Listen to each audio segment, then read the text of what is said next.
Minecraft is a survival sandbox game. You can explore the world, build stuff, kill shit. You're basically allowed to play the game however you want. In fact, that's literally the selling point, and boy did it sell. So of course a movie is gonna be a big deal. I wasn't aware of the movie when it was announced in 2014. Then in 2022, most people started to lose hope when they said it was gonna be live action. And back in September, they dropped the first trailer and everyone hated it. I also made a video about it, which was not received too well, but the bottom line that me and most people settled on is that it looked generic and it should have been fully animated. And now that I've seen it, that's about right. It's about these 4 guys who get trapped in Minecraft, and Steve has to help them find a new Earth crystal or whatever to slide the Orb of Dominance inside so they can reactivate the portal to go home. Meanwhile, the evil guys called Piglins want the Orb of Dominance to take over the world. Not sure how I'm gonna structure this review so far, so... Is that Technoblade? God damn it, now I have to like this movie. Spoilers too, I guess. Throughout Steve's life, he was frequently denied and restricted from his desire for personal expression following his dreams exploring these mines as a child. Then he goes back to the mines as an adult where he finds the Orb of Dominance and the Earth Crystal. He goes through the portal in the cave to the Minecraft world to do shit, finds a different portal that goes to the Nether where he's kidnapped and robbed of the orb, so he steals it back and tells his dog to go hide it in his real life house, and... Okay, right off rip, there's too much yapping. Steve just blazes through his backstory like it's the plot of Angry Birds. This shouldn't just be treated as a basic context for what's happening. This is what defines Steve in the movie. I think it should have started with him already finding the Nether portal, of course doing whatever he does before that, and then spacing out details of his past throughout the movie. There's a part where the girl Natalie talks about how her brother Henry gets bullied for expressing his own passion for creativity, and Steve says, "Don't I know it?" And that's so good! It connects him more to the other characters on top of displaying Steve's struggles of wanting to be eccentric and innovative, instead of just helping people sell doorknobs. In fact, I think Steve's origin should have been more of a mystery at first. Maybe he's lived here his whole life, and at first he couldn't be himself, but then he stopped caring and just did what he wanted. Or maybe him also being from Earth can be a twist. Why else would his dog take the Orb of Dominance to this very specific house? Because he used to live there. Maybe there could be some mention of how some people went missing at the mines. Then when Natalie and the realtor Don learn that Henry is over there, they'll be even more motivated to find him in a place that's already dangerous enough. And he's also there with this bozo? Who is he? A kidnapper? You see how much better everything complements each other just by changing how Steve is presented? And going back to him for a bit, maybe when he first meets the others he thinks they're crazy for wanting to go back home, and it takes getting to know them better to make him decide that he doesn't want to live in Minecraft anymore. Because what's better than being creative? Sharing it with other people. And getting picked on or whatever for doing so is inevitable, so maybe you could also make Steve kind of anxious to meet these guys, but then he becomes inspired by their determination and pride to give Earth a second chance. Or maybe Steve needs to learn self-control and take things more seriously. Maybe he's actually really closed-minded, and overcoming that is what convinces him to go home. The bottom line is that right now Steve is lame and could have been much better. Let's talk about the other characters. Natalie and Henry have to get by after their parents died, and Henry in particular is being bullied for his genius and creativity.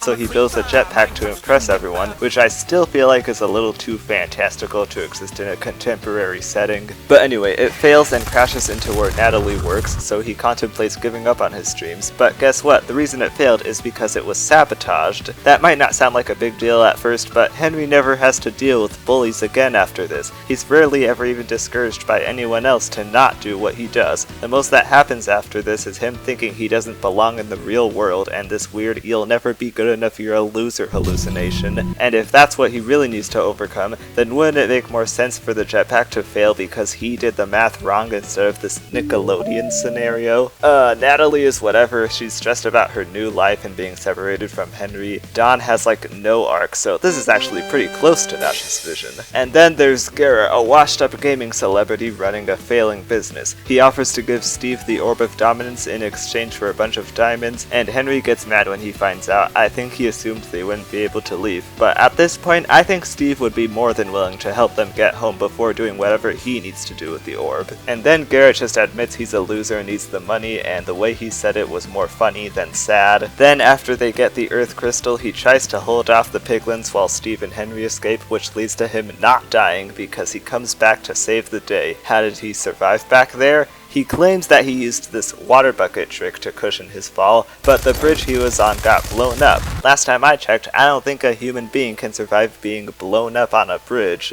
I know him actually dying would have been better for his arc too. He's been greedy and stuck up for a while, so now with almost nothing to go back to, all he can do is one more selfless act. This is also his first W in the movie, but I wish it happened sooner. Most of his fails are at his expense to be funny, and other than a short scene earlier, I think the chicken jockey scene would have been the perfect chance to give him his first real victory in the story, but instead he stays the Meg until he suddenly gets good. The villain is the villain, but there's one thing I think is worth mentioning about her. I thought she would have some kind of turnaround since her motivation for being evil is similar to why Steve hasn't gotten home in years, but no, she just stays evil, and they just leave her to die, and that's probably my favorite thing about the movie, because I think some writers are too scared to have these more conventional, cold-blooded villains. And besides, she's literally a dictator who's not above killing other piglins, so is she really redeemable? Alright, other characters. In the first scene with the principal, she talks about how she's divorced when no one asked, and then a villager goes to the real world and they go on a date. What the hell does this have to do with Minecraft? What does this have to do with the movie? Well, apparently she divorced her husband because he's boring. That's it. Get the fuck out of here.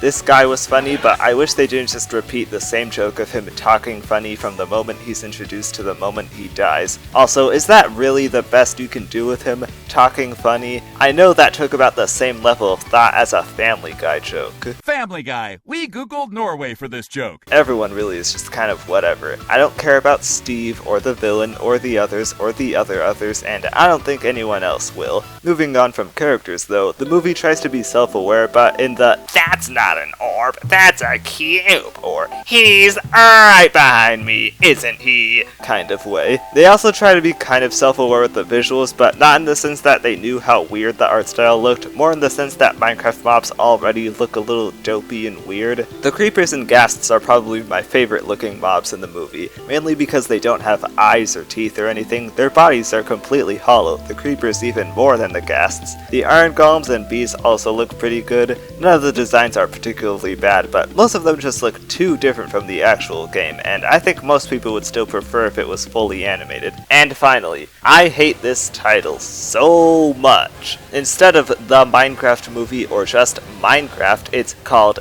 a Minecraft movie, because everyone has their own idea for what a Minecraft movie should be.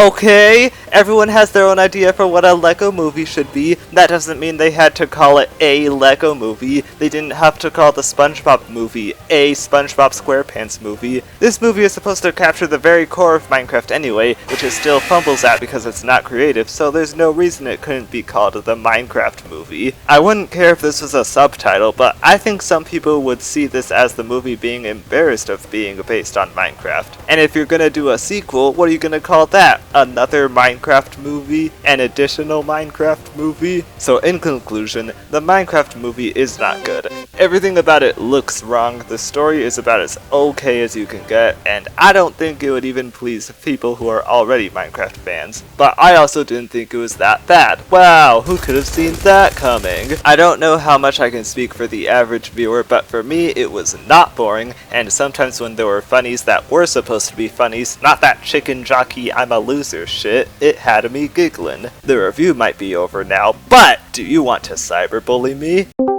Link in description.